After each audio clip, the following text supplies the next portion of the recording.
Hello, welcome to South Carolina ETV and South Carolina Public Radio's live broadcast coverage of the 97th gubernatorial inauguration ceremony here in Columbia. I'm Gavin Jackson, and joining me at South Carolina Public Radio's Alicia Eady and Russ McKinney. Welcome both of you guys being here. Thank you for being here. I know it's a little sunny, it's a little chilly, but it's sunny and clear out here, and it's not too cold because it is January 9th after all. And here we go, we're going right into the program of the inauguration ceremony with the members of the House of Representatives coming down the steps for us. And they're being led right now down the steps of the House of Representatives. All 124 members of the House, they're about to come down here. We're waiting for them to descend, it looks like. But we'll be giving you a play-by-play of who's going to be coming down those steps when they do. As you can hear, the PA announcer will be telling us what's going on and who to expect over the next 30 minutes or so until the inauguration ceremony really gets underway, with Governor Henry McMaster being inaugurated at noon today as the 117th governor of the state of South Carolina. And we see them descending the steps right now with Speaker Jay Lucas leading all 124 members of the House of Representatives. So, Russ, we were just in session yesterday. The lawmakers came back to Columbia. A new session started on Tuesday. What are we expecting to see from the House and from the Senate this year? Well, all the messaging coming from the House and the Senate, and we anticipate probably from the governor today, is this session will be about public education. That seems to be the theme developing for this year's session. This is one of those rare occurrences where all of the top governmental entities and agencies and people come together in generally a celebratory mood for the governor's inauguration. You have all three branches of government here: the legislature, the Supreme Court, and the appeals court, and of course the governor and the other members of the executive branch. And this is the first year of a two-year General Assembly. So they meet for 2 years. It's a two-year-long session. And what does that necessarily mean? I mean, some things don't happen this year. We can always go back next year and fix some of these bills. But what do they have to do this year? Well, the only thing they probably have to do is pass the state budget. Yeah. That's something that they certainly have to do every year. But something as mammoth as public education reform, it's probably going to take both years of a two-year session. Yeah, and we did see this year we got 16 new freshman lawmakers in that group of 124 in the House who represent all members of all citizens of South Carolina. Yeah, but we did see one vacancy with Representative Mike Pitts leaving, the Republican from Lawrence. So there is one vacancy, but the balance is still 79 Republicans in the House and 44 Democrats. So while there is a majority of Republicans in the House, they still need Democrats on a lot of things, especially in difficult compromises. Isn't that right, Russ? But yes. What we do need, we hear a lot of compromise so far this year is on education reform and the need for more spending and the need to increase teacher salaries and also just some reforms. And now it's interesting because I was watching the 2007 inauguration the other day, Mark Sanford's, and Walter Edgar, historian Walter Edgar, said he had reviewed speeches from State of the State, from inaugural speeches since 1900, and in every one of those speeches, governors have said they want education reform and they want to change education. So it'll be interesting to see what Governor McMaster talks about today. I'm sure that's going to be one of his main themes, but it'll be interesting to see what can actually get done with these lawmakers that he has to work with. Right. Senator Greg Hembry of Horry County, who was expected to become chairman of the Senate Education Committee, made the comment in a Medium forum last week. This has been a crisis for South Carolina for 75 years, Yes. public education. But it seems that this year there's enough synergy and enough interest out there to where I think most folks are optimistic that they'll make some progress this year. Yeah. And this could be a chance for Governor McMaster to have a defining mark. This is going to be his first full term in office. Obviously, he served the previous 2 years when Governor Nikki Haley left to become U.S. Ambassador to the United Nations. But this is his own 4 years now. He gets to define these next 4 years, and we're going to hear him lay out that message in his speech today. So he could make education a defining factor of his platform. What do you think, Russ? Well, there are indications that he will, and when you're looking at a major public policy movement or change in the state, they generally are successful when the governor's in there with them. Had some unusual situations recently with the roads bill and the gas tax and that sort of thing, where the politics were a bit much. But in something like a policy matter like education, I think it's very important for the governor and the chief executive officer to be on the same page with the general assembly. Yeah, and we saw them. We see the governor working a little bit better with the House of Representatives, with the Senate. Obviously, you have 170 lawmakers up here. It's a lot to handle, but as the governor, you kind of have that bully pulpit. That's what you have at your advantage.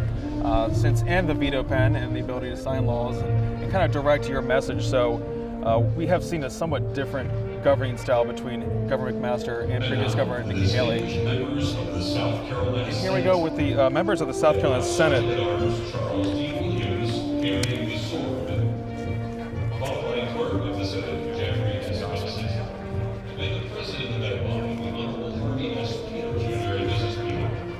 And President Pro Tempore Emeritus of the Senate, the Honorable Hugh K. Leatherman Sr.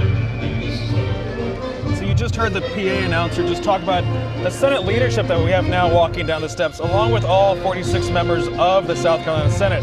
Now, we had just had a little bit of a power shakeup in the Senate yesterday, Russ. Again, Senate came back for the session, and we did see Harvey Peeler, who's a 38-year Senate veteran, Republican from Gaffney, is now the president of the Senate. Can you tell us a little bit about what we saw yesterday in the Senate, the differences between the leadership now?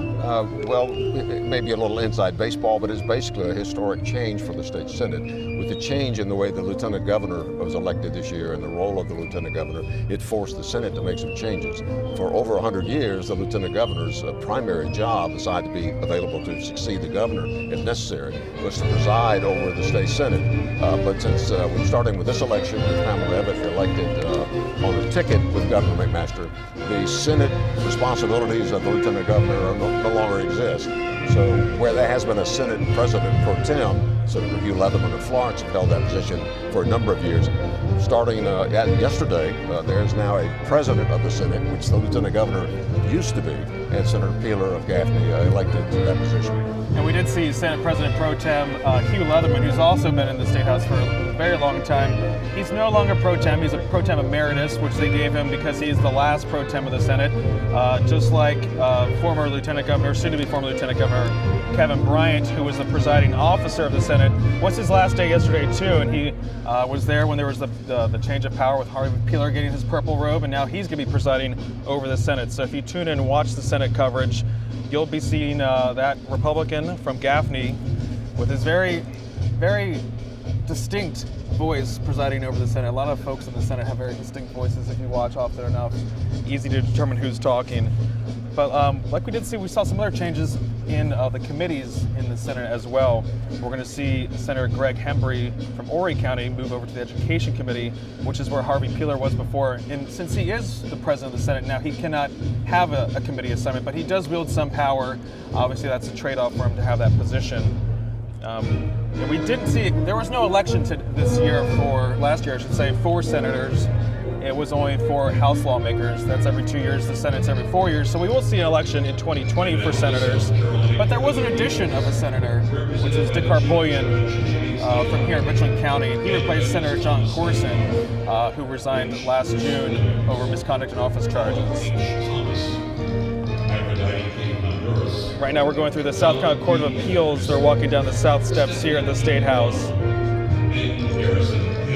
Led by Chief Judge James Lockerbie, former member of the House of Representatives from Dillon. And I believe the South Carolina Court of Appeals is one of the newest, or is the judiciary system's newest court. I think it started operating in '83, September 1, 1983, I believe. I think you're correct. It is a court of appeals. Different types of cases are appealed. The appeals court as opposed to the Supreme Court. But yes, it is the newest level of state court system.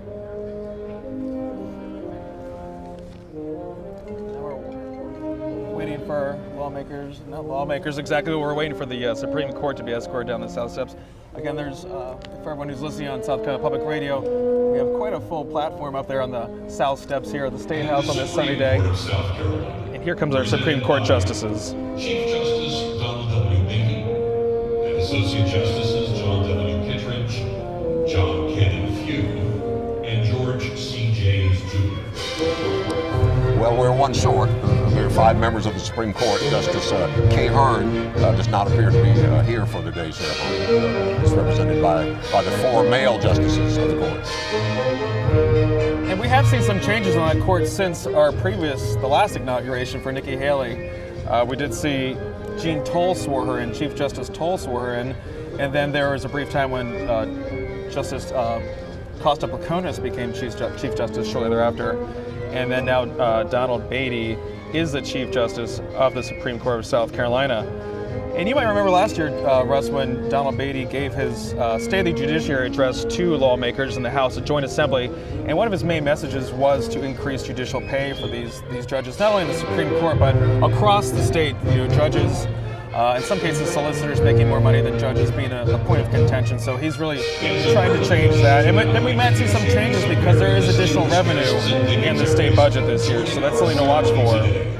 This is James Burroughs Edwards, former First Lady of South Carolina. Ann Edwards of Mount Pleasant. Just give me a nice round of applause from the audience. She was, in her time at the Governor's Mansion, the South Carolina's First Lady, 1975 to 1979. A very popular First Lady, very gracious person. The widow of James B. Edwards, the first Republican governor elected since Reconstruction. And then, of course, he went on to serve as U.S. Secretary of Energy, and then for 17 years was president of the Medical University in South Carolina. He passed away in 2014.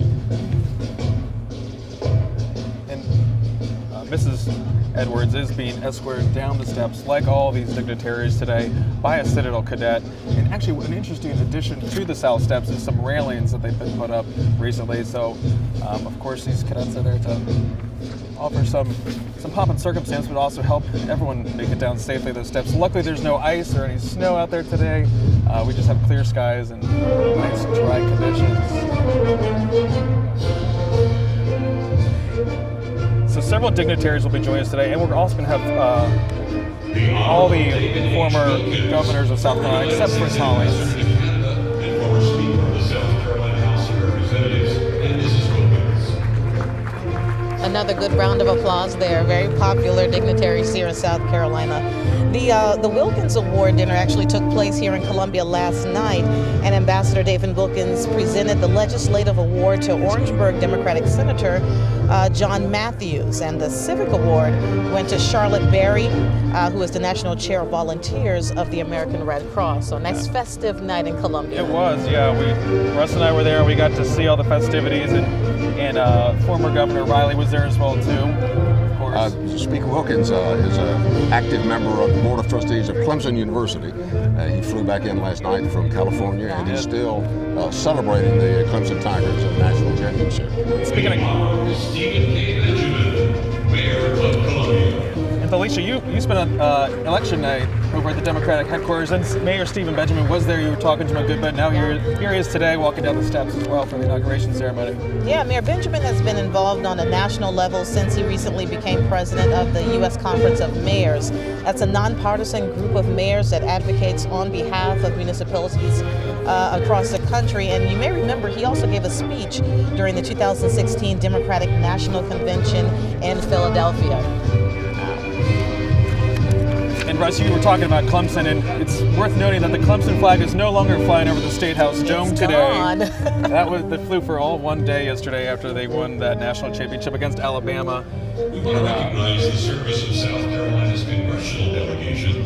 Yeah, the Tiger Paw flag was very prominently flying yesterday, and a lot of folks were wondering how Governor McMaster would view that, being a proud alum of the University of South Carolina. But it came down before the day. So not for that reason. I think it was only supposed to be up for one day. And so we're going to be running through several different foreign dignitaries here today, but I do want to go back a quick moment. You might have heard the announcer say that there aren't any members of South Carolina's congressional delegation here. We are in the 19th day of the partial federal government shutdown in Washington, so lawmakers are still up there working on those the issues facing them. Usually we do have the senators join us, obviously Senator Lindsey Graham and Senator Tim Scott, but they are not here. And Lindsey Graham becoming the Senate Judiciary Chairman this year, a big step up for him, our senior senator in Washington. So while we're talking about these foreign dignitaries who represent interests in the international community with South Carolina and the United States, we can't help but think about economic development in South Carolina, and that being one of the main issues of not only Governor McMaster's campaign for governor, but also of his predecessor, Nikki Haley, who was known as the jobs governor. And she did see a lot of economic development occur under her leadership, especially since she came in office, right, 2010, 2011, right after the Great Recession. So she had a lot to do. She did help step things up a bit in terms of recovering jobs for South Carolina, promoting advanced manufacturing, and really recruiting business to the state. She had a lot of big wins under her leadership, and you can't imagine, but Governor McMaster, I assume, is wanting to continue that history that she really stoked under her leadership. And we did see University of South Carolina earlier this December release their 2019 economic outlook for South Carolina, which says, despite the tariff trade war, things are going to be looking okay next year. Russ, what's the thought there in terms of economic development in South Carolina, where we stand right now as a state? I mean, we have record low unemployment. Things look pretty good in South Carolina right now. Well, I think I will be surprised if that's something that Governor McMaster doesn't hammer home pretty good in a few minutes. The state's economy is in very good shape. Record low unemployment, industrial development, economic development seems to be going very well according to most state leaders. And the state's budget situation is looking at a really good year. So I think as far as the economic development, the state's economy, I think the folks over here in the State House feel real good about where the state of South Carolina is right now. Yeah, and those two economists gave that outlook. We're saying that job creation is the biggest indicator of economic performance in South Carolina, and it's expected to grow 1.8% in the coming year. Now, they did say that could increase more if there wasn't such a big, volatility influence in the market due to the tariff trade war. But we did hear from the president a couple weeks ago talking about possibly having a pause in that trade war in terms of tariffs, which could have a negative impact on the auto industry in South Carolina. And it's interesting to note that every 10 jobs created or supported within South Carolina's automotive industry support about 27 jobs elsewhere in the state's economy. So when you look at the automotive industry in South Carolina, it's a very important factor when we come to looking at the health of South Carolina's economy. Yeah, it has become so. It really has. This seems to be an extraordinarily large number of foreign dignitaries attending this particular inauguration. Yeah. And we haven't mentioned it, but they picked a pretty good day. A January 9th outdoor event can be kind of dicey, but this is a real sun-splashed, warming up fast setting here. It really probably couldn't be better for them for January 9th. I was a little worried, but yeah, today it's a really beautiful day to be outdoors, sitting out here on the south side of the State House. It's really nice. A little chilly as earlier, but it's warming up. We're right in the sun here, so it's great. For years, the inaugural was held on the other side of the State House, on the north side, and the sun would just now be making its way over there. And I think it was 1971, Governor John West inauguration, close to a 10-degree low that morning. Got people thinking maybe we better take advantage of the sun on the other side of the State House. And so inaugurations were moved over here beginning in 1979. Oh, okay. So it really does. I mean, you would have maybe thought that was a natural fit, but so we are almost wrapping up. Like you said, we do have quite a number of these foreign dignitaries joining us today. But yes, better that it's today than it was maybe over the weekend or last week when it was pretty rainy. I don't know what we would have done during those conditions. Of Mexico, the Honorable Wayne Cooper. And after we finish with these these international dignitaries, we will go into the former governors that will be attending this inauguration too, including Mark Sanford and Nikki Haley. So several of all of them attending, except again, like we said, former Governor Fritz Hollings, former U.S. Senator Fritz Hollings will not be in attendance today. Senator Hollings turned 97 on New Year's Day, so unable to be here today, but I would be very surprised if he's not watching. And if he's watching at home or listening, we want to wish you a happy belated birthday there, Senator Hollings. And then there's, we're looking right now. And now, ladies and gentlemen, the former governors of the state of South Carolina. The Honorable Richard Wilson Riley.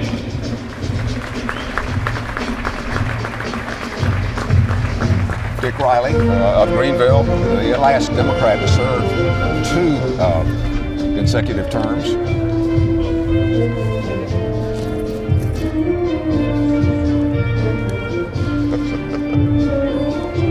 He was U.S. Education Secretary. He was. He served 2 terms as U.S. Education Secretary, and still, even turned 86 years old a couple of days ago. Still very active in public policy matters in South Carolina politics. Speaking of Bill Clinton, we did see the former president come down here last year to open his the Riley holdings at the University of South Carolina Libraries. Yeah. A statue was dedicated in his honor in downtown Greenville a couple of weeks ago in front of the Peace Center for the Performing Arts to recognize his lifelong service to Greenville County and the state. The Honorable David Mulgrew Beasley, Executive Director of the United Nations World Food Program, and Mrs. Beasley. Former member of the United States House of Representatives and former governor of South Carolina, Beasley is currently serving as the executive director of the United Nations World Food Program. And there he is walking down with his wife.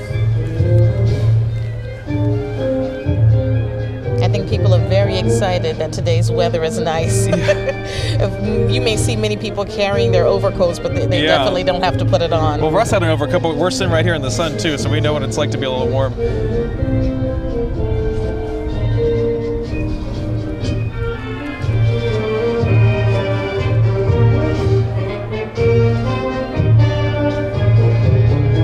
Yeah, I was going to say what this crowd size looks like, but I know Governor Hodges is now coming down the steps too. Former Governor Jim Hodges and his wife Rachel. Governor Hodges, the last Democrat to be elected governor in South Carolina. He was elected in 1998.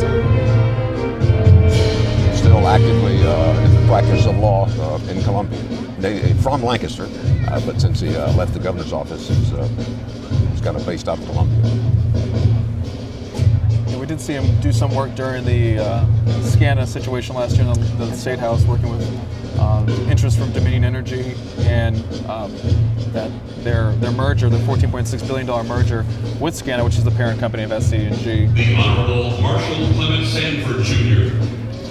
There is former Governor Mark Sanford, 2-term governor, and former U.S. representative for the 1st Congressional District, now descending the steps.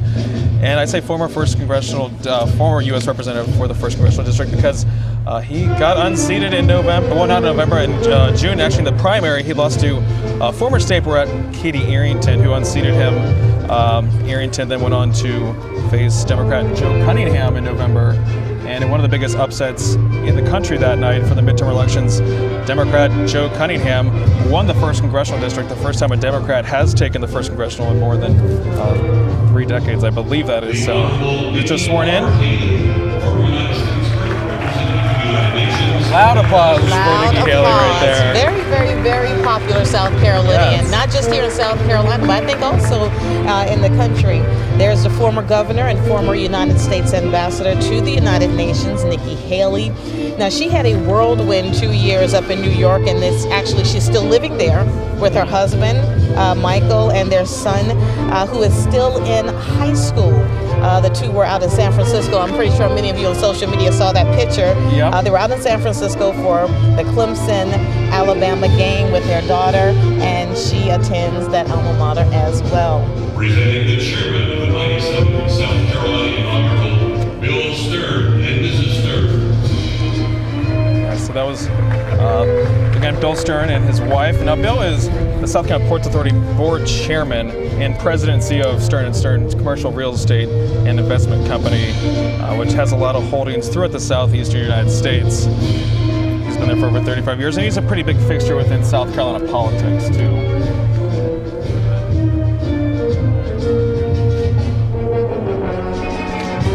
The inaugural ball, which will be held later tonight, has become something that's paid for with private funds.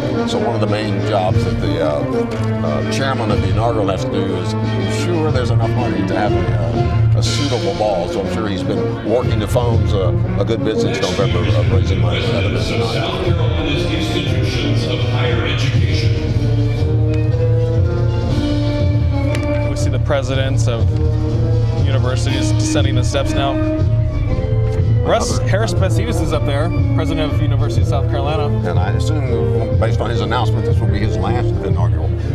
Another tradition of these inaugurations of governors is the college presidents come down and sit together. He'll be retiring in July, Harris-Pacides. And we even heard some rumblings about who may want that job. Mick Mulvaney, former U.S. Rep, who's now the Chief of Staff, acting Chief of Staff, There have been President some Donald Trump. reports that there's some interest there, but Wow. nobody will say anything really too much for the record. Definitively there. This is a line that has grown considerably over the years. When you look at the number of state colleges, I assume when this tradition began, it was a much smaller group. Dr. Fred Carter, the president of Francis Marion University in Florence, is the longest serving state college president. So he is the dean of this influential group now coming down to the platform. And we were talking earlier about one of the main priorities for the legislature is increased education attention. That includes funding. And a lot of these university presidents, they have needs as well. They're not as fully funded as they once were before the recession. So, of course, tuition fees have been increased over the years, and it puts the pinch onto students and their families as well. So there might be some drive, I guess, this year in the legislature to help give some more money. There's millions of one-time dollars that could be used towards deferred maintenance that haven't really been upcapped over the years. Like we said, there's about $1 billion extra for lawmakers to use this year. Half of that's one-time money, which is usually used for capital improvement costs like buildings and such. So it will be interesting to see throughout the next several months how lawmakers decide to use that money incorporated in the budget that they pass every year. We're about to, now once those college presidents seated, we're about to go through the constitutional officers elect.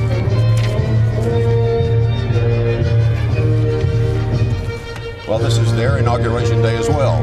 The constitutional officers will be taking their oaths of office just before the Governor McMaster takes his. So it's a big day for all of the state officers.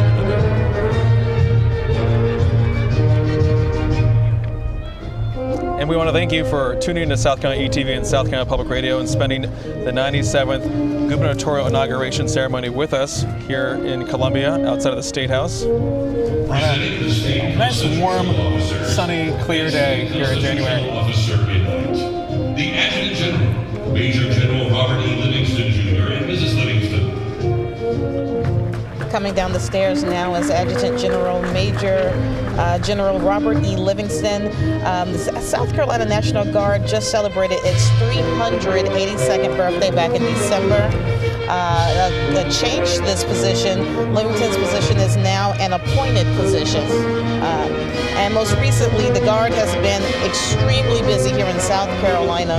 More than 3,400 National Guard soldiers and airmen were activated throughout the state's communities in the aftermath of Hurricane Florence back in September. They provided a lot of local support to local and state agencies. And also, soldiers and airmen of the South Carolina National Guard also responded to the historic floods of aftermath of the 2015 floods. Very active. Very active. And I spent a lot of time with the National Guard during You did, that's right. during the Hurricane Florence last year, and it's incredible to see their sacrifice and what they do, how they keep everyone safe during those natural disasters. And now coming down the steps is the Agriculture Commissioner, Hugh Weathers. He won re-election without major party opposition. One of several in constitutional officers, the other being Comptroller General Richard Ekstrom, who didn't face any challenges this year. Like General Livingston, the storms and hurricanes have kept Mr. Weathers really busy as the incredible impact that the state farmers have felt from those storms. And that's something he's had to focus on considerably during this last term. Yeah, he's seen a lot. I mean, we've seen the farmers be affected by several of those natural disasters over the past few years. And he's there representing them and fighting for them in the State House.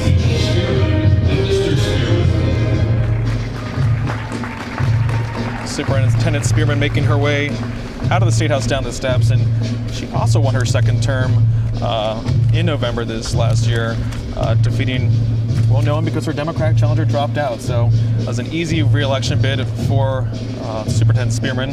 Again, all Republicans, constitutional officers. But one of the big surprises of that night, Russ, you and I were there at the Republican headquarters, and it was the defeat of the constitutional amendment to make the superintendent of education an appointed position. And that's something lawmakers and governors have been fighting for years to try and get done.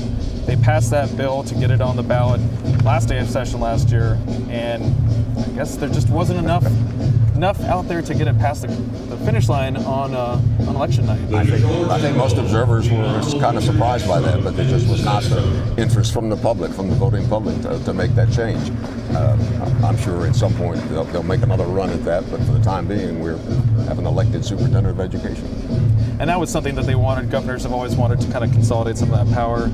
When it comes to education, have more authority and give their priorities some more attention. Right now they have to work with the superintendent of education.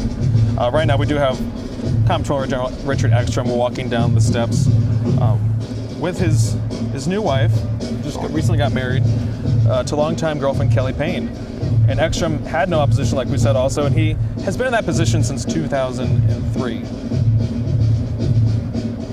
The Attorney General, the Honorable Alan N. Wilson and Mrs. Wilson.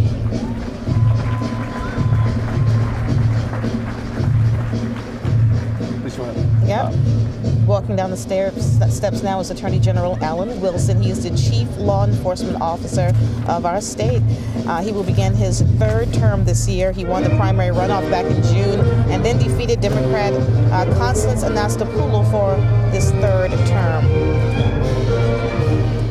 He also joined 9 other states seeking to block seismic testing and potential exploratory drilling off the East Coast. That was a big move that we just saw develop this week. So something that Governor McMaster is also against is offshore exploration and drilling in South Carolina.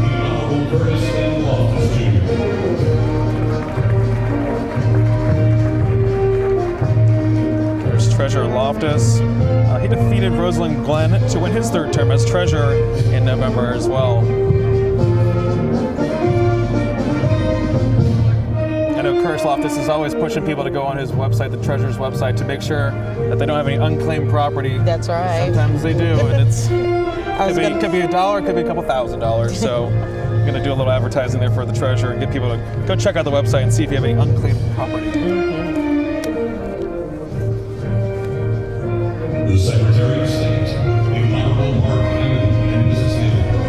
Hammond. Secretary of State Mark Hammond, I guess he's the longest serving of the constitutional officers. He just won a 6th term from Spartanburg, Secretary of State. An office you don't hear a lot about in the news, but a very important office when it comes to running state government. Yeah, South Carolina has that long bout. You know, every 4 years these folks are up for election, and you know it might be confusing to some as to what they do, and you might think that some of these positions might need to be appointed, like we were talking about superintendent of education. And some positions have been moved into an appointment capacity, like the adjutant general, and now with the lieutenant governor being on the joint ticket. Those are all decisions made by South Carolinians to move a little bit more executive power into the hands of the governor. Lieutenant Governor-elect David Allen Evans. So David Allen Evans is the husband of McMaster's running mate, now is Lieutenant Governor-elect, and that's Pamela Evans.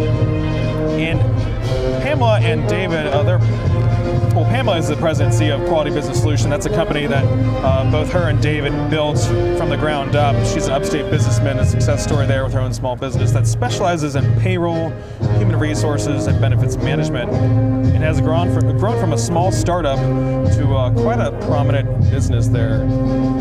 So definitely a great business background in the State House with the governor on his ticket. And now, the children of the governor.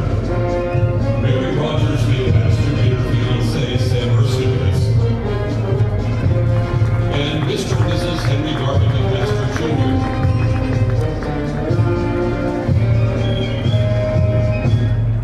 Now, Russ, the whole family was just over at the church before this for their prayer service, and that was a little bit of a change from what we've seen in prior inaugurations in the days.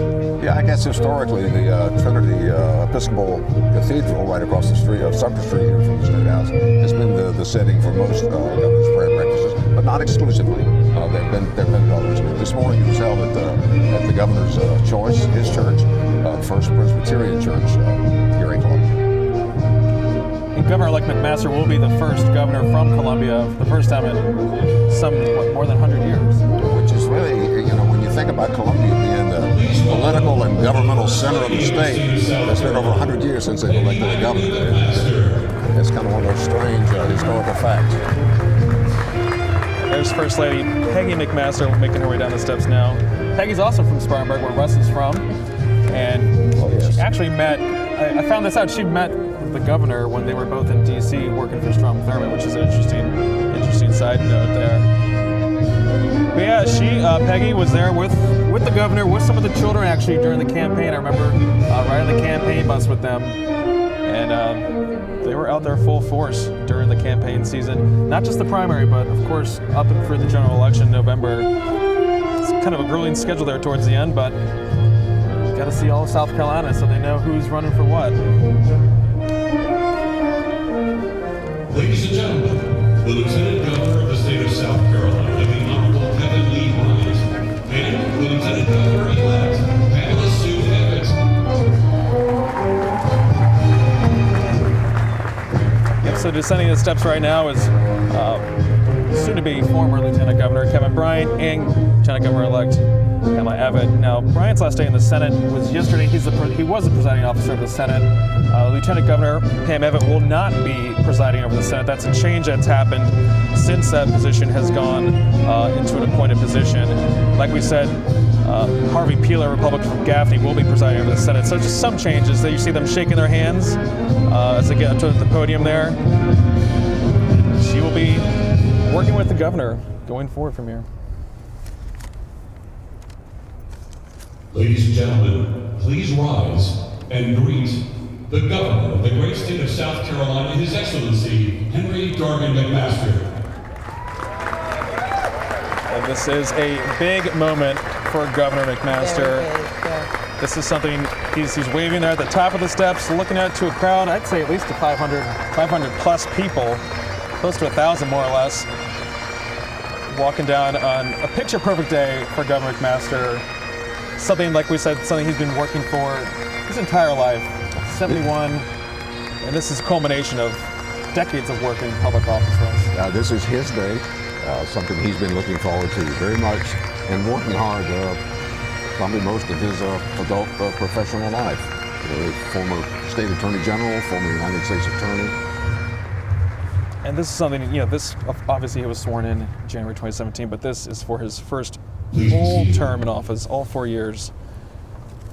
And we're going to get underway with this program right now. The presiding officer for this inaugural ceremony, The President of the Senate, the Honorary Harvey S. Peeler, Jr.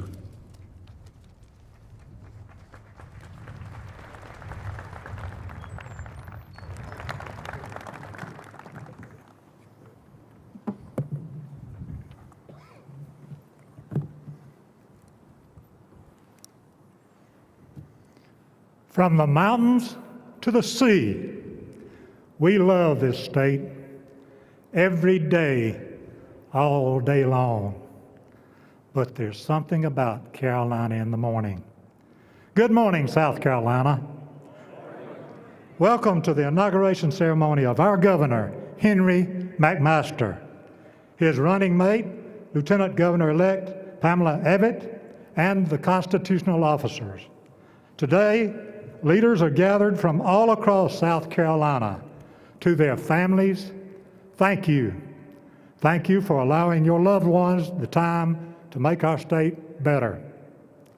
Our state is represented by folks from all walks of life, from all different backgrounds and experiences, from the beautiful Blue Ridge Mountains, past the hum of commerce and industry, through the fertile fields of the Ridge and the PD, to the relaxing Atlantic coast.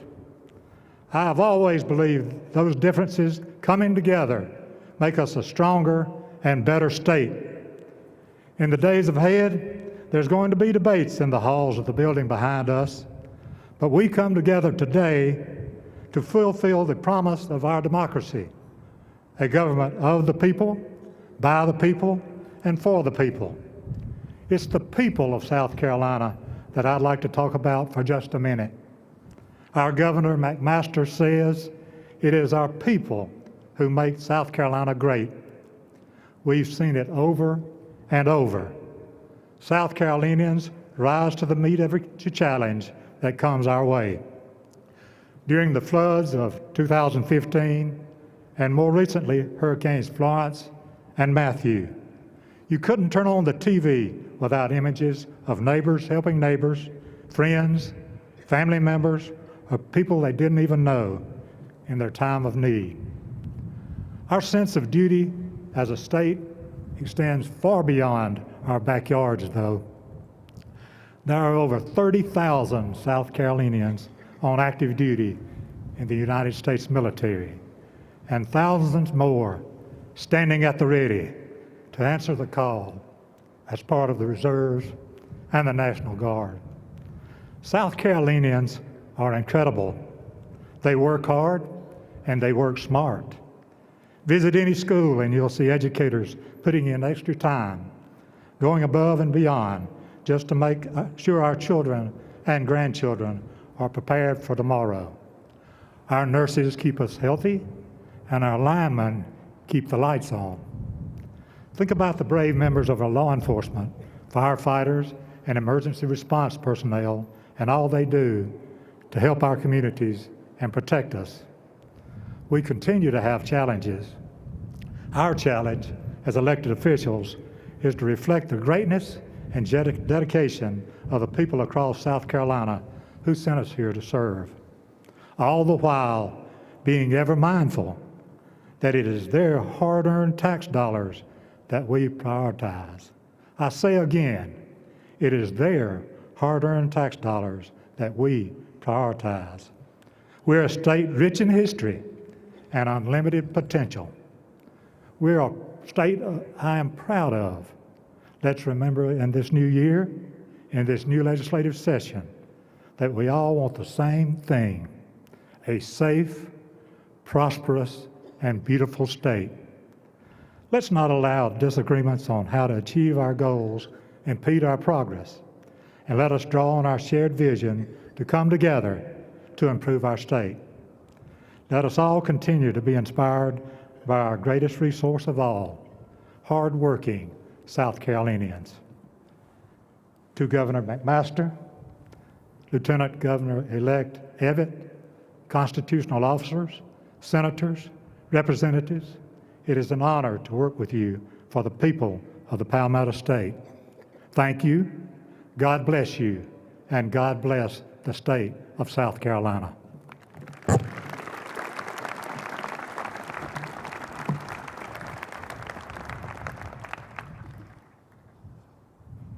And now we ask that you stand as Dr. Leon Wynn of Rock Hill Baptist Church in Manning delivers the invocation.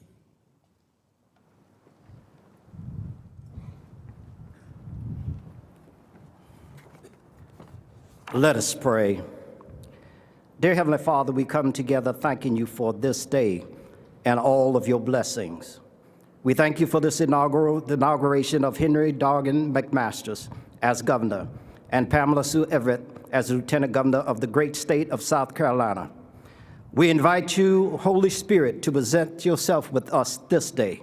May your divine guidance be on their lives and your favor on them and their families. May your presence bring them joy in the midst of their sorrows, courage in the midst of their conflicts, peace in the midst of their persecution, strength in the midst of their weakness, satisfaction in the midst of their suffering, comfort in the midst of their calamities, protection in the midst of their pressure, boldness in the midst of their battles, trust in the midst of their trials, confidence in the midst of their challenges, tranquility in the midst of their troubles. May we all remember the founding fathers, their belief in you, Lord, when they penned on July 4th, 1776, we hold these truths to be self-evident, that all men are created equal, that they are endowed by their Creator with certain unalienable rights, that among them are these are life, liberty, and the pursuit of happiness. We therefore thank you, Father, in your name. May your blessing and favor be on them always. that when life begins to record history, that life records will record that Henry Doggin McMaster served and governed your people well, and Pamela Sue Everett support him in all the things that she should have as Lieutenant Governor. Thank you, Father, for your blessing, your saving grace in this day. In your Son's name we pray, amen. We ask that you remain standing for the presentation of the colors by members of the Color Guard from the Military College of South Carolina, the Citadel.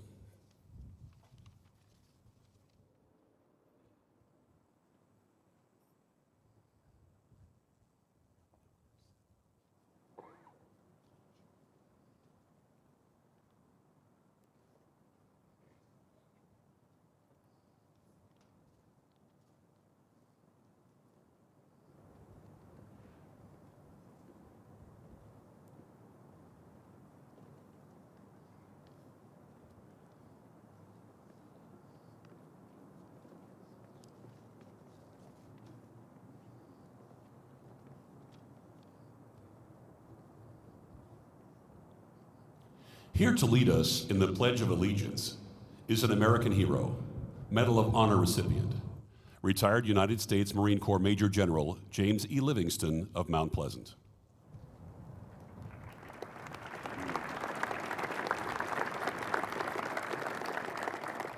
Good morning. Would you place your hand over your heart? If not, if you desire to salute. And join me in the Pledge of Allegiance to the greatest country in the world today.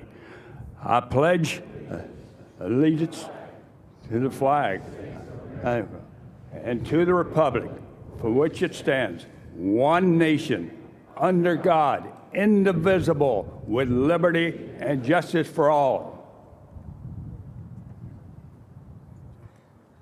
Please join University of South Carolina School of Music Professor Emeritus Dr. Richard Conant in singing the national anthem. Veterans and service members not in uniform may choose to render a hand salute to honor the flag. We ask that everyone else place their hands over their hearts.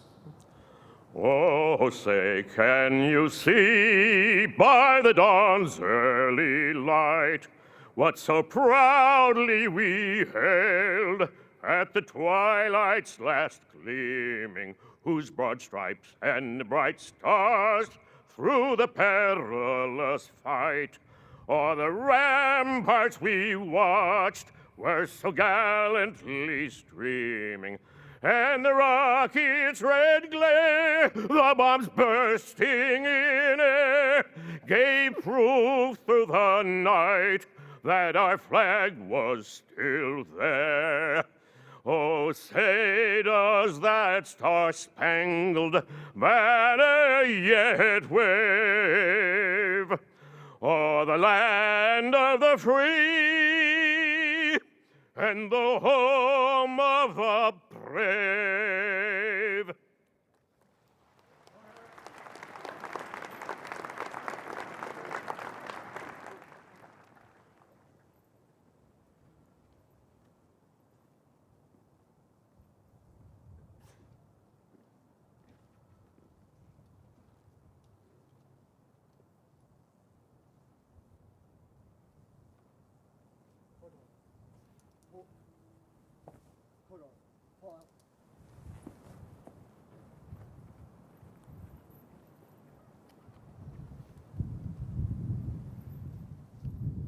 Please be seated.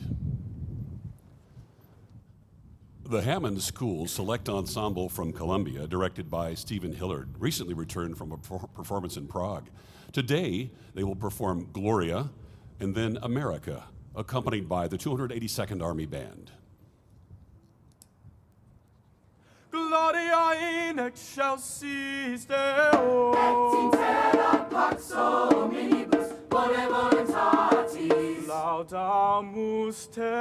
Benedicimus te. Adoramus te. Glorificamus te. Gratias agimus. Tibi pro te. Magnam gloriam. Gloriam tuam. Gloria in excelsis Deo. Et intera pax hominibus bone voluntatis. Domine Deus. Domine Deus. Domine Deus. Domine Deus. Domine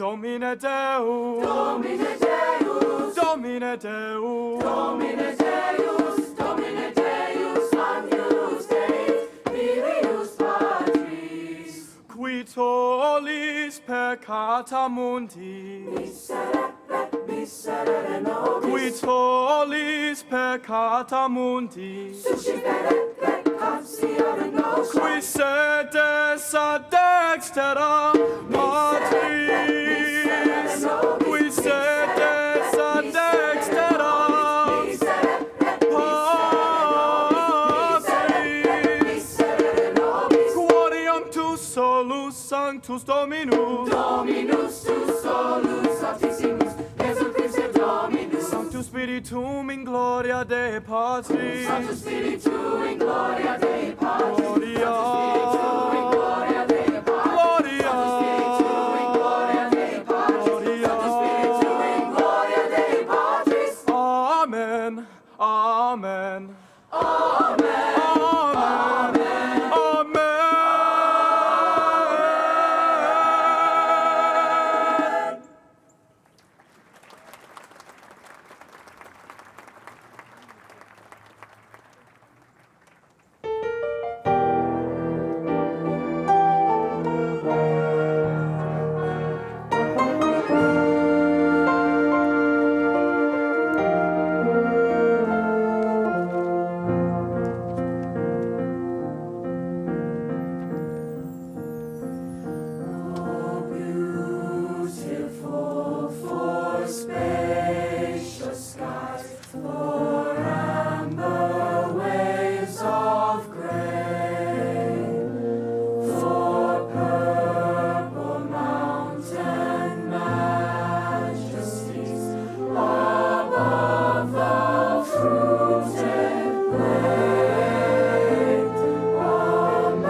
Ladies and gentlemen, the oath of office will be administered to the Lieutenant Governor-elect by the Honorable John W. Kittredge, Justice of the Supreme Court of South Carolina.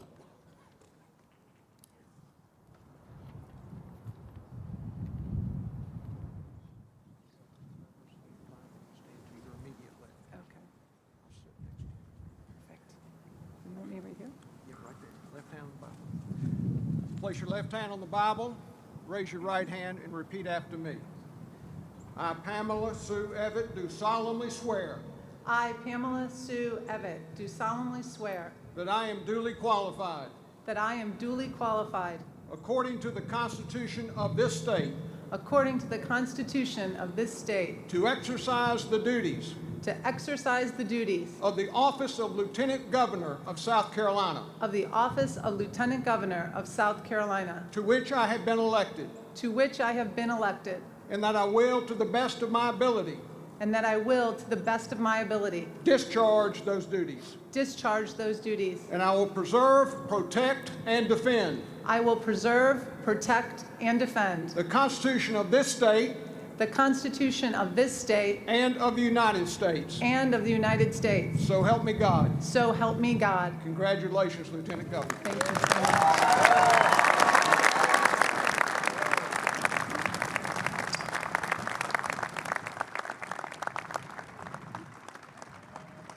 The Honorable Pamela Sue Evett, Lieutenant Governor of South Carolina, will now administer the oath of office to state constitutional officers. Officers, would you please come forward as I call your name? Secretary of State, the Honorable Mark Hammond. State Treasurer, the Honorable Curtis M. Loftus, Jr. Attorney General, the Honorable Alan M. Wilson. Comptroller General, the Honorable Richard Ekstrom. Superintendent of Education, the Honorable Molly Mitchell Spearman. Commissioner of Agriculture, the Honorable Hugh E. Weathers.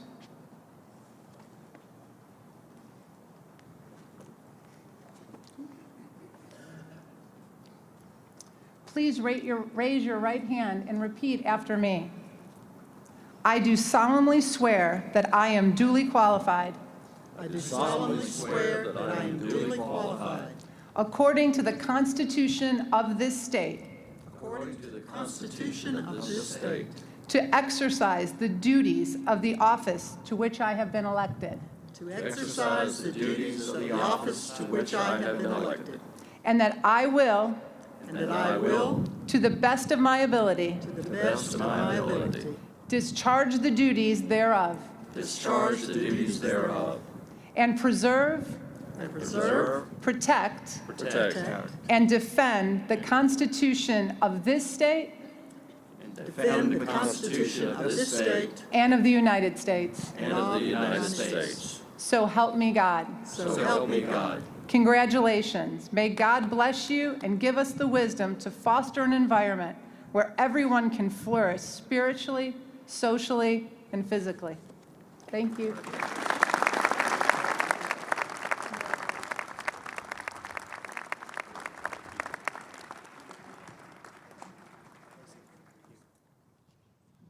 And now we will hear three patriotic treasures from the award-winning singers of the Lakewood High School Concert Choir from Sumter, directed by Tamala Hammond, with guest singers from Sumter's Morris College.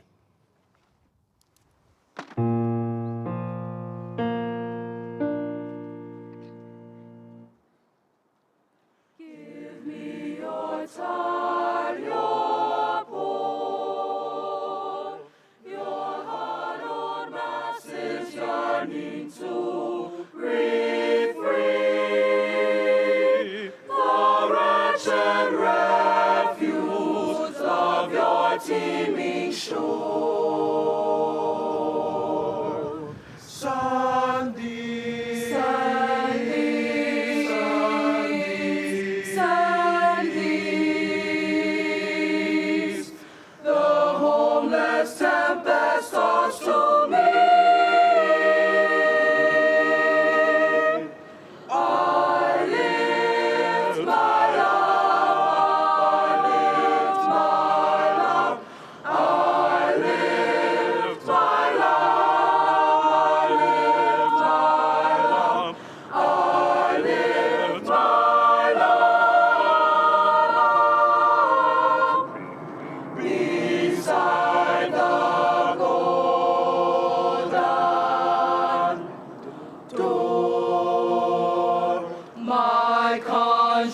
great is of thee, sweet land of liberty, of thee I sing.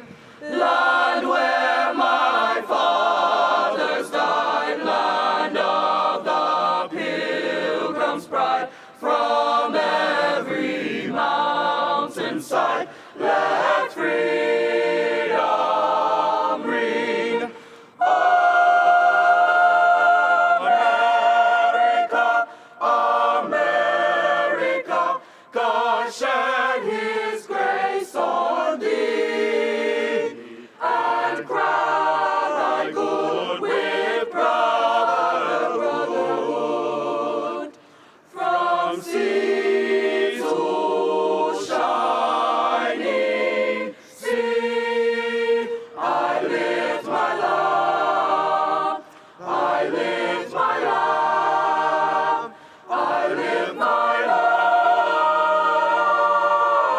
love beside the golden door.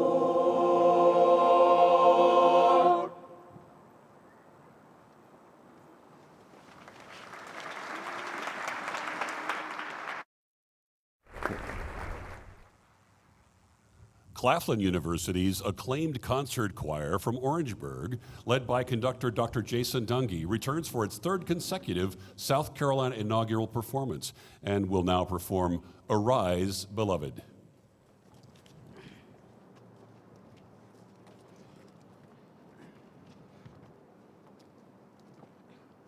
Arise,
The oath of office will be administered to Governor Henry Dargan McMaster by the Honorable Donald W. Beatty, Chief Justice of the Supreme Court of South Carolina.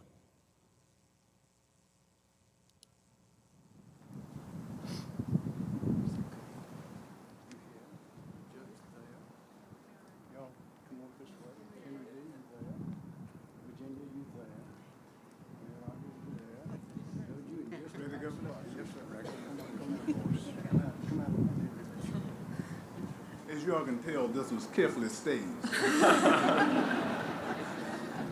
Governor, will you place your left hand on the Bible and repeat after me, please, sir? Yes, sir. I do solemnly swear. I do solemnly swear. That I am duly qualified. That I am duly qualified. According to the Constitution of this state. According to the Constitution of this state. To exercise the duties. To exercise the duties. Of the office to which I have been elected. The office to which I have been elected. And that I will. And that I will. To the best of my ability. Best of my ability. Discharge the duties thereof. Discharge the duties thereof. And preserve. And preserve. Protect. Protect. And defend. And defend. The Constitution of this state. The Constitution of this state. And the United States. And the United States. So help me God. So help me God. Congratulations, Governor. Thank you, sir.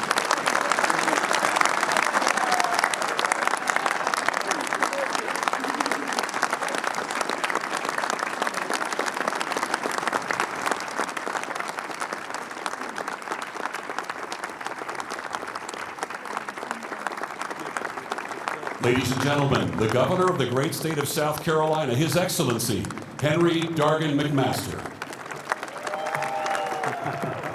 Thank you.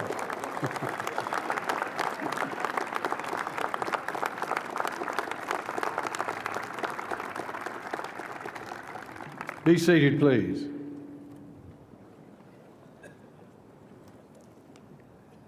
We're waiting for a moment.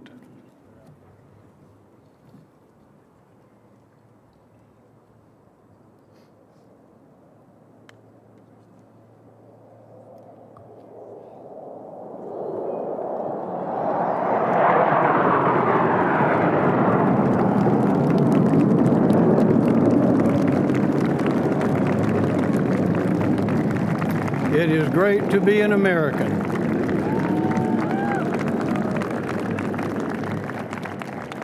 When I see those planes, everything we do as a country, our youthfulness, our wisdom, our vigor, our talent, our treasures are tied up in those planes when they fly over. God bless America. It's another beautiful day, and ladies and gentlemen, South Carolina, I thank you for coming. Words cannot express the pride and joy I have to be the governor of this great state of South Carolina. And I know that I speak for our Lieutenant Governor, Pamela Evitt, as well. It is exhilarating and humbling, an honor and a privilege. And my family and I thank you. We can never thank you enough. Ladies and gentlemen, we are players in a fascinating human history which has spanned centuries and envelops all people in all countries of the world. This history has many elements, but one constant is the presence of economic competition. Competition, sometimes rising to warfare for land, markets, populations, for resources, all with which to prosper and grow. That economic competition today is the greatest the world has ever known. It's not only competition with foreign companies, but with foreign nations and with their governments as well.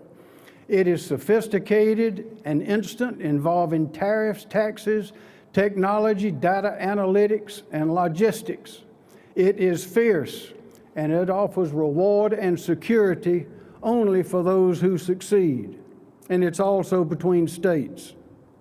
Viewed in the context of economic competition, it is clear what we as South Carolinians must do for future generations of South Carolina. We must compete, and we must win. South Carolina, this is our time. We are winning, and we will keep winning. Great football coaches have said that the worst mistake a player can make is to fumble the ball.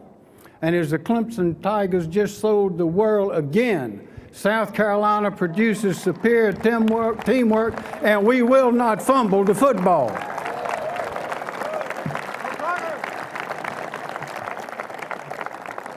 As your governor, my plan is to be bold, to coach a team of talented players who make their teammates better players in practice, preparation, and then on the field of competition. My game plan for South Carolina requires changing our offensive plays on education. It means putting strong defense on the fields that tackles regulations, keeps high taxes off the field, and protects our environment like it is the end zone. There's no doubt that for years we have been winning. When I say winning, I refer to all of South Carolina, all South Carolinians. That means trailblazers, leaders, many of whom are here today and have brought us to where we are. Public servants, business leaders, educators, innovators, doctors, nurses, veterans, first responders, and those young ones upcoming.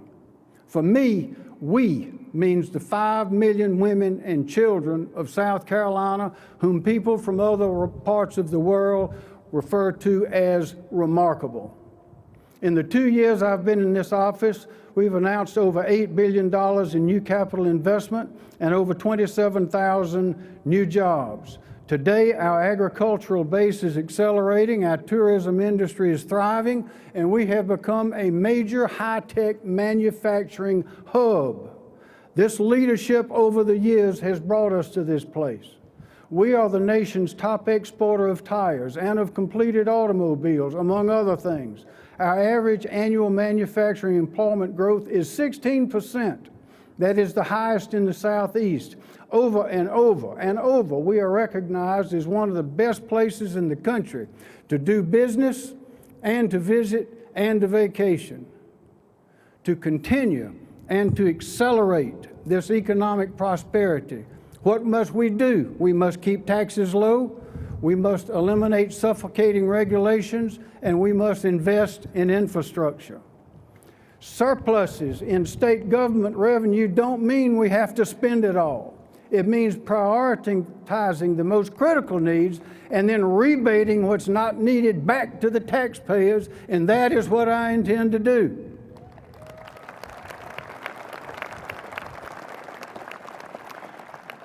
Continued economic prosperity requires reforming our state's tax code. It requires reforming our state's marginal income and corporate tax rates to keep South Carolina competitive for jobs, investment, and for talent. Prosperity requires that we increase our investment in developing a skilled workforce to fill the demands of today and those of tomorrow. The skills required in today's modern workplace require us to stay ahead of demand and adapt with rapid advancements in technology.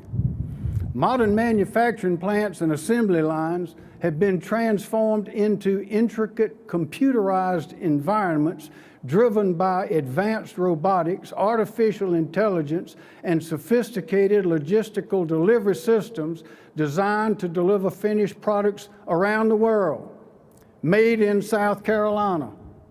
It also requires that we invest in skilled workers in the trades, plumbing, masonry, carpentry, and others. Materials, methods, and tools have changed and will keep changing. Skilled workers are in such high demand today that we have to go outside of state to recruit them. Right now, South Carolina has 60,000 of those highly paid jobs looking for people. Our competitors have the same problem, but we have the assets to be and stay ahead of them. For decades, every family's goal was for their children to go to college, which meant a 4-year college degree. Higher education was and still is the key to success. But now we know that economic prosperity does not necessarily require a 4-year degree. Economic prosperity can be achieved through a 2-year associate degree and a multitude of certificates from our state's technical college. Our technical college system is the best in the country. It is unique, with Ready SC training employees for our state's manufacturers and with bachelor's degrees in applied manufacturing. South Carolina's technical colleges are assets of enormous opportunities for our future. So we must increase also our investment developing this skilled workforce. Additional workforce scholarships, grants, and partnerships between our technical schools, our high schools, and local businesses will expand our state's pipeline of talent, as will partnerships between our research universities and manufacturers, and they are working now. A strong, skilled workforce ensures economic prosperity for all South Carolinians, but we must be bold, aggressive, and alert, and we must think long-term. We must also commit to providing the highest quality education for South Carolina's children if we are to continue to compete in the future for jobs and economic prosperity. There's no substitute. Here's a pertinent example again from sports competition. NASCAR racing in Darlington. If you haven't been, you ought to go. It is excellence in engineering, perfection, high speed, raw courage, brute force. It is something to see. In 2003, after 400 miles with average speed stopping 125 miles an hour, including yellow flags and pit stops, Ricky Craven in a number 32 Pontiac beat Kurt Busch in a number 87 Ford by 2 1/1000ths of a second. In distance, that would be the thickness of the paint on the front bumper. If one of Mr. Craven's tires had been even a little bit flat, he would have lost. He would have lost the race. He would have lost the competition. Similarly, our state will never excel and succeed to his fullest potential if parts of our state are flat or not performing. If we are bold and we prepare for the race in front of us, South Carolina will beat the competition every time. Months ago, I had a conversation with the district superintendent of one of our rural counties. Education shuffles there, and once grown, young people are leaving. There's nothing there for them except family. Asked what the impact would be of a manufacturing company seeking 500 workers for a new plant in her county, which has none, the superintendent said, she said, it would change everything. Everything. That's what we intend to do, ladies and gentlemen. We intend to change everything. My pledge to you today is that the words corridor of shame will soon be a fading memory. A memory. This will require a number of things, including a state-backed economic development commitment to bring jobs to these communities by providing infrastructure in rural areas, not only in water and sewer and roads, but in school buildings and facilities. This will provide the spark we need, but we must be bold. Ladies and gentlemen, being perceived as weak in education is not good, but being perceived as not committing to fixing it is disastrous. We will fix it and we will keep winning.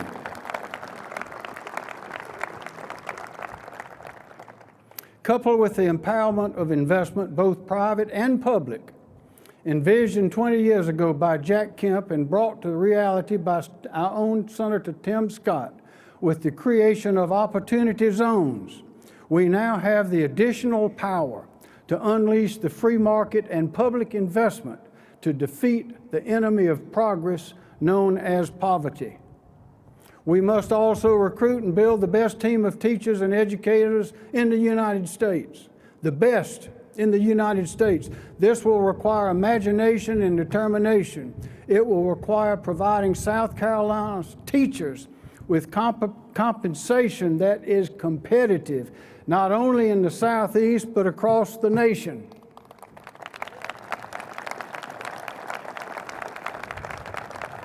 We must also embark on providing bold reform in education funding, making our schools safe with school resource officers and mental health counselors, restoring old-fashioned discipline in the classroom, common sense relief for our teachers from testing, forms, and paperwork, consolidated school districts, and given our state superintendent the authority when necessary to remove and replace non-productive school boards. Over the years in the education debate, in the great debate over education, the riddle is always asked about the chicken or the egg. Always comes up. Which comes first? Is it the strong family, or is it the job, or is it education? Well, we don't know for sure, but we do know that if we lack any one of these three, strong families, jobs, or education, we will never have the other two. In short, we know that our success in today's worldwide economic competition depends on our intellectual capacity, training, research, development, knowledge, innovation, and imagination. In a single word, it depends on our brain power. That is why South Carolina's commitment to education must be second to none in the United States, and we will see that that is a fact, a reality.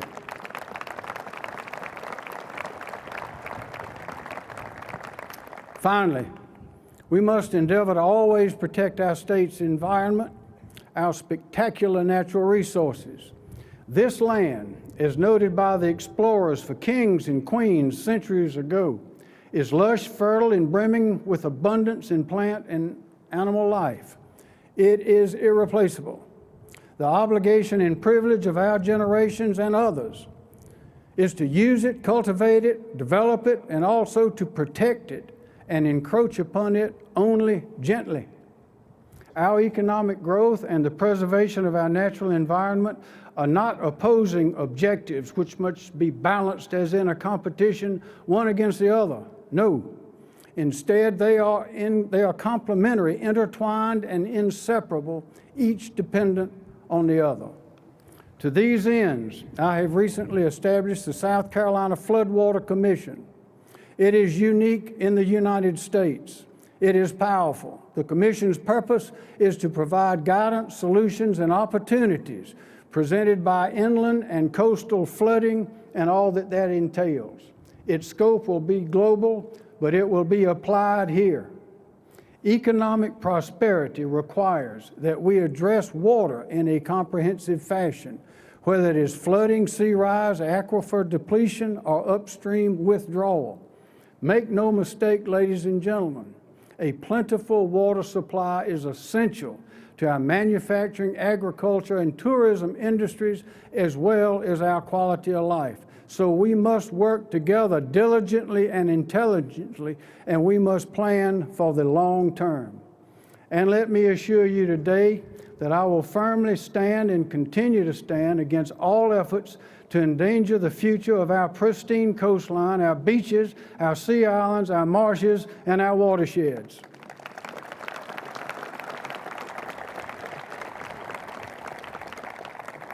In closing, let me say two things. First, to the members of the General Assembly, we, among ourselves, are not competitors. We are all on the same team with the same ultimate goal, which is the prosperity and happiness of the people of South Carolina. And second, but foremost to the young people of South Carolina, let me say, I see before us the brightest of futures, but we must always think big. We must have confidence and we must be bold. We will do things which have not been done before, and we will succeed. Ladies and gentlemen, may God bless you. May God bless the great state of South Carolina and the great United States of America. Thank you. Thank you. Thank you. Thank you.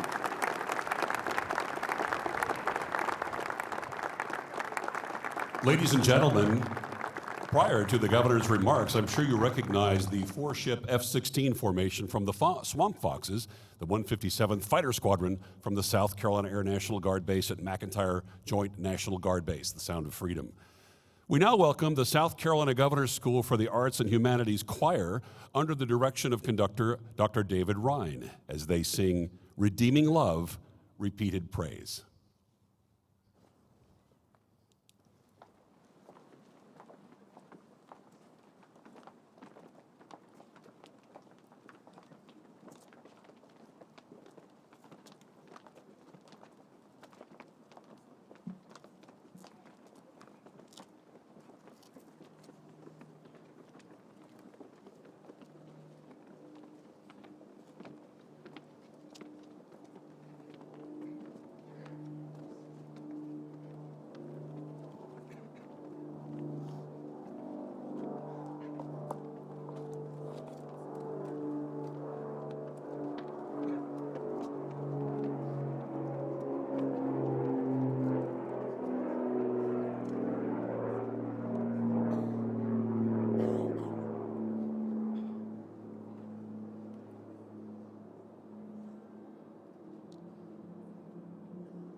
before his face.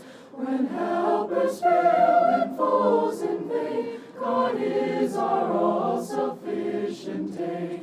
Make not increasing gold your trust, nor set your hearts on glittering dust. Why will you grasp the floating smoke, and not believe what God has spoken? For sovereign power reign not alone, grace is the partner of the throne. By grace and justice, mighty Lord, shall well divide our last reward.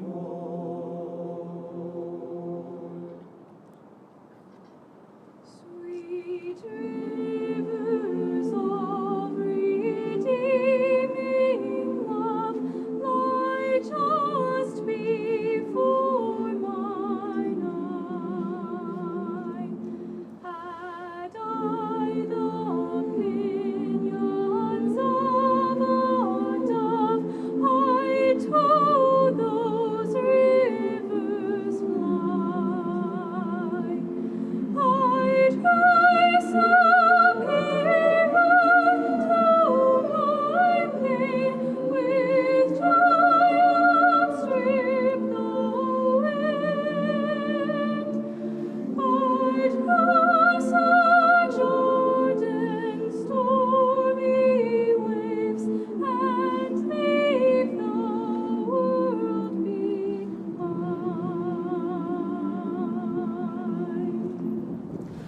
A few more days or years at most, my troubles will be o'er. I hope to join the heavenly host on Canaan's happy shore. My raptured soul shall drink and feast in love's unbounded sea. The glorious hope of endless rest is ravishing for me. Sweet rivers, sweet rivers of redeeming love, lie just before mine eye. Had I the pinions of a dove, I'd to those rivers fly.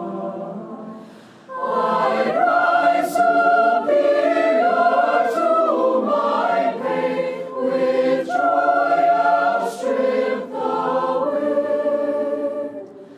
I'd cross o'er Jordan's stormy waves, and leave the world behind.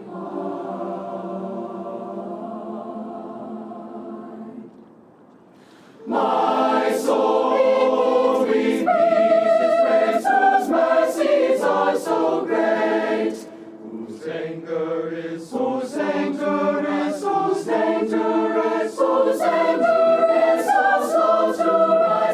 ready to abate, whose anger is so slow to rise, so ready to abate. High as the heavens are raised, above the ground we tread.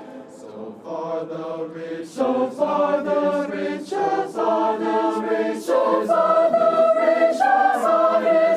our highest thoughts exceed. So far the riches of His grace our highest thoughts exceed. His power subdues our sins,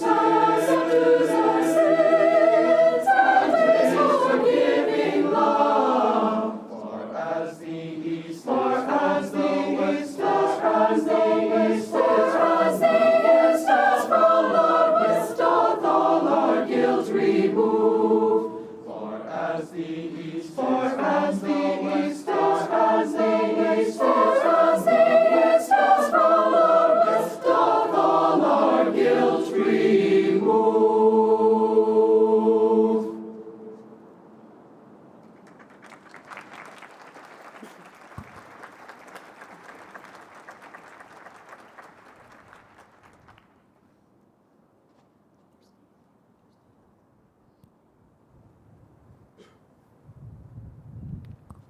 Ladies and gentlemen, please rise for the benediction delivered by the Reverend Dr. Derek W.H. Thomas of First Presbyterian Church in Columbia.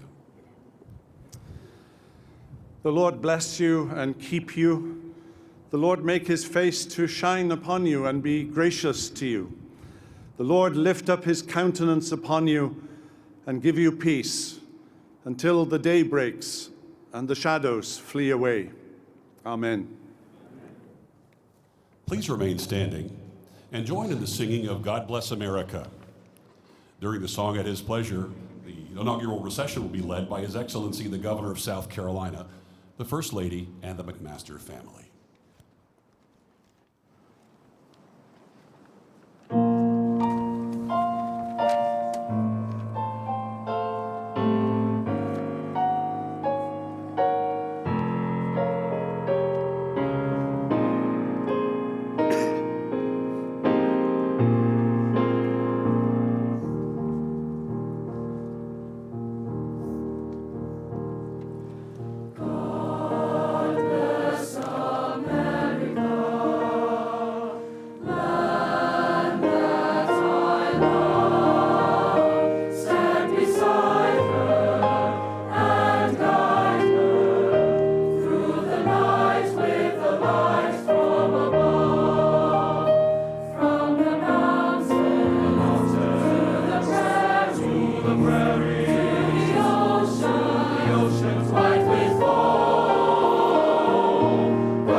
Okay, we just concluded the governor's inaugural ceremony here in Columbia, and I'm here with Russ McKinney and Felicia Eady with Public Radio, South Carolina Public Radio.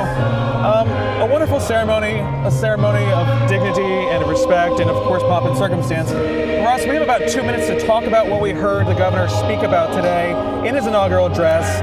What were some of the big takeaways that you heard in that address? We heard at least three main themes: economic development, education reform, the environment. What stuck out to you? Well, vintage Henry McMaster, very upbeat. I was taken by the phrase he used to continue and accelerate. He feels South Carolina is on the right course, making great progress. He wants to accelerate that. He signaled what everyone, I think, was expecting, that he's going to get behind a comprehensive reform of public education, and he kind of put the stake in the sand again, literally, to protect South Carolina's coastline and other important environmental areas.